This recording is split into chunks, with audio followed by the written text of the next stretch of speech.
A Estrada viviu a primeira nevarada do ano.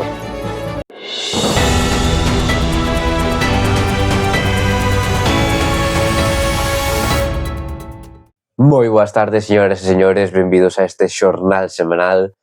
Un xornal semanal que gravamos o día despois de que a Estrada vise a neve. Porque este venres, de madrugada, xa caeron as primeiras folarpas, aínda que a chuvia encargouse de retirar gran parte desa neve.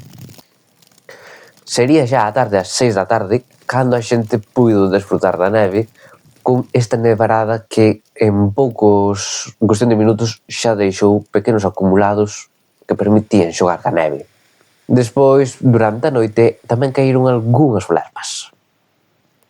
As previsións de que na zona interior de Pontevedra, que é onde se inclúe a Estrada, se pudesen registrar acumulados de ata 5 centímetros en 24 horas a partir dos 600 metros de altura, levaron a Xunta a suspender as clases e o transporte escolar. Ademais, a DXT impuxo restriccións á circulación. Nas nacionais 525 e 640 e na AP53 non puideron circular os vehículos de máis de 7.500 kilos. E o Concello da Estrada fixo acopio de sal e maquinaria para actuar no caso que fose necesario na rede viaria municipal, polo risco de que se producirán placas de xeo. E cambiando de asunto, o pasado martes pechouse o tráfico a Farola para comezar as obras alí. Realizouse o fresado do asfalto e vaise proceder ao soterramento dos diferentes servizos. A previsión é que se reabra antes do Entroido. Por mor destas obras, foi necesario reorganizar o tráfico. Agora, os vehículos procedentes de Pérez Biondi desvíanse por Irmás Valladares ata a Rúa Peregrina. E o Concello anunciou que se vai ampliar o empedrado de Don Nicolás ata a igrexa, dando continuidade ao xa instalado en outubro. A diferenza residirá en que o primeiro tramo será peonil, mentras que no segundo poderán circular os coches. Como ben saberán, o pasado domingo falecían unhas 45 persoas nun dobre accidente de tren en Adamuz, Córdoba. O luns, o Concello da Estrada celebrou un minuto de silencio e durante 3 días as bandeiras ondearon a media asta polo loito nacional.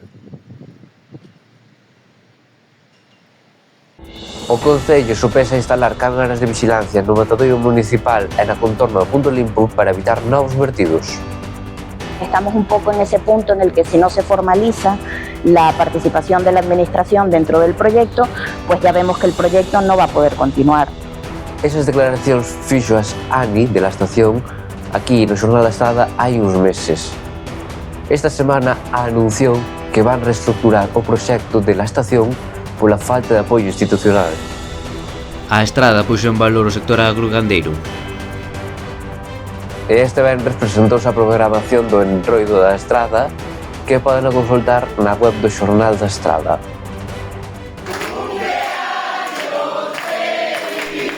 Sindo Pose recibiu unha sorpresa polo seu 80 aniversario.